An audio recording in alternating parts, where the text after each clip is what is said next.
আমাদের জন্য ইব্রাহিমের দুরূদ ফজিলত বলা হয় কিভাবে?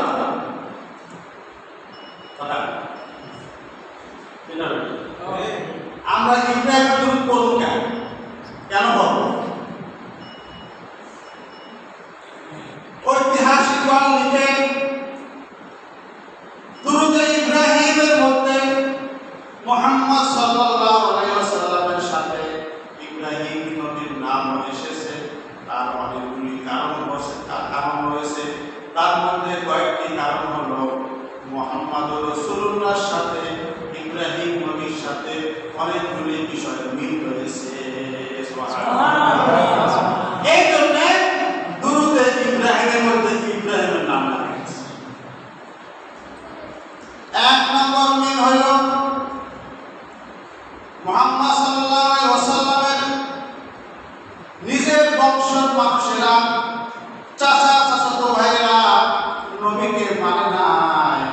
তারা মুহাম্মদ সাল্লাল্লাহু আলাইহি ওয়াসাল্লামকে নির্যাতন করেছে, মক্কা থেকে তাড়িয়ে দিয়েছে। ঠিক না বেটি?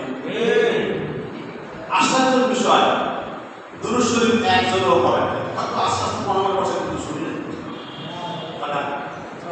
অথচ মুহাম্মাদের নাম আসলে সাল্লাল্লাহু আলাইহি ওয়াসাল্লাম পড়া একবার পড়া ওয়াজিব।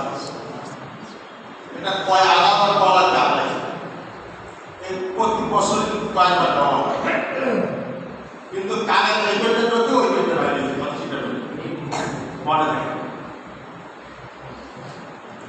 কয়েক দিকে মিল আছে ইব্রাহিম নবীর সাথে আর আমাদের নবীর সাথে।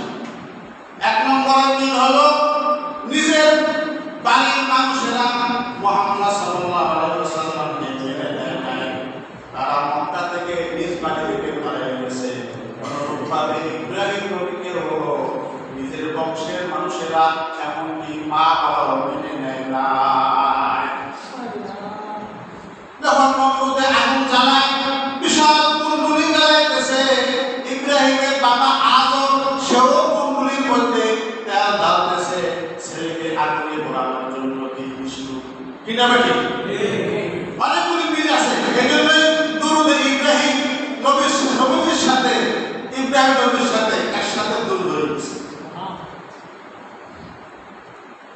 আরেকটি মিল হল সরাসরি কম মুহাম্মদ রাসূলুল্লাহ সাল্লাল্লাহু আলাইহি ওয়াসাল্লাম দ্বীনের জন্য, ঈমান ও আমল হেফাজতের জন্য, প্রচারের জন্য হিজরত করেছে মক্কা থেকে মদিনা।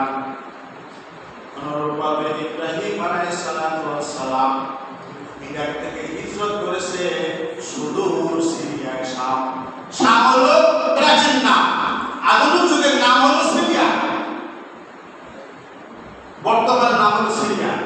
আবার সিরিয়া থেকে সেই ফিলিস্তিন, আবার ফিলিস্তিন থেকে আবার বাইতুল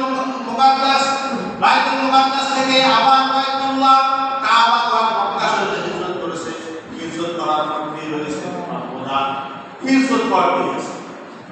এই জন্য দুই নবীর মধ্যে এই হিজরতের মিল আছে। কি আছে বলেন? মিল আছে।